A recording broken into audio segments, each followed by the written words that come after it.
السلام علیکم۔ قبر اور اس کی حقیقت کے بارے میں قرآن و حدیث میں بہت سی تفصیلات ملتی ہیں۔ یہ دنیا ایک عارضی جگہ ہے اور ہر انسان کو موت کا سامنا کرنا ہے۔ موت کے بعد انسان کی پہلی منزل قبر ہے، جو کہ عالم برزخ کی ابتدا ہے۔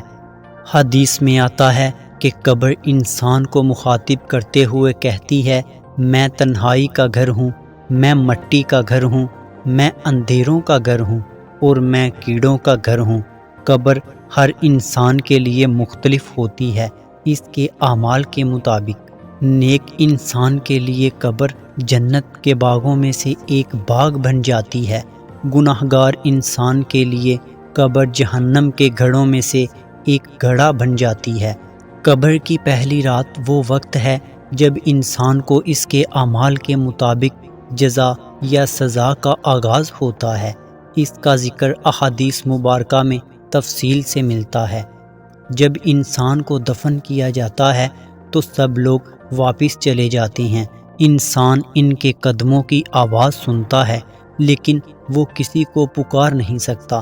نبی کریم صلی اللہ علیہ وآلہ وسلم نے فرمایا، جب بندے کو قبر میں رکھا جاتا ہے اور لوگ واپس چلے جاتے ہیں تو دو فرشتے منکر نکیر اس کے پاس آتے ہیں۔ یہ دونوں فرشتے آ کر سوال کرتے ہیں، تیرا رب کون ہے؟ تیرا دین کیا ہے؟ تیرے نبی کون ہیں؟ نیک انسان ان سوالات کا صحیح جواب دیتا ہے، کیونکہ اس نے دنیا میں اللہ اور اس کے دین پر عمل کیا ہوتا ہے۔ اس کے لیے قبر کو کشادہ کر دیا جاتا ہے۔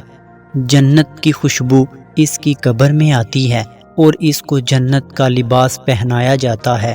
حدیث میں آتا ہے کہ ایک دروازہ کھول کر اسے جنت دکھائی جاتی ہے۔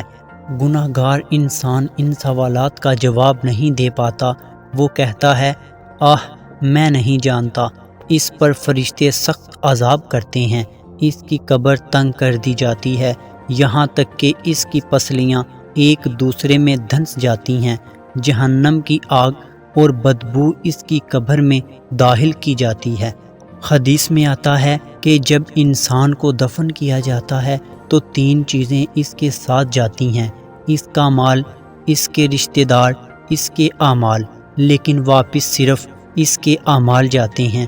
نیک اعمال اس کے لیے روشنی اور سکون کا سبب بنتے ہیں، جبکہ برے اعمال عذاب کا سبب بنتے ہیں۔ نبی اکرم صلی اللہ علیہ وآلہ وسلم قبر کے عذاب سے بچنے کی دعا مانگتے تھے۔ آپ صلی اللہ علیہ وسلم نے فرمایا، قبر جنت کے باغوں میں سے ایک باغ یا جہنم کے گڑھوں میں سے ایک گڑھا ہے۔ قبر کی پہلی رات ہر انسان کے لیے یاد دہانی ہے کہ دنیاوی زندگی کا اصل مقصد اللہ کی رضا حاصل کرنا اور آخرت کی تیاری کرنا ہے۔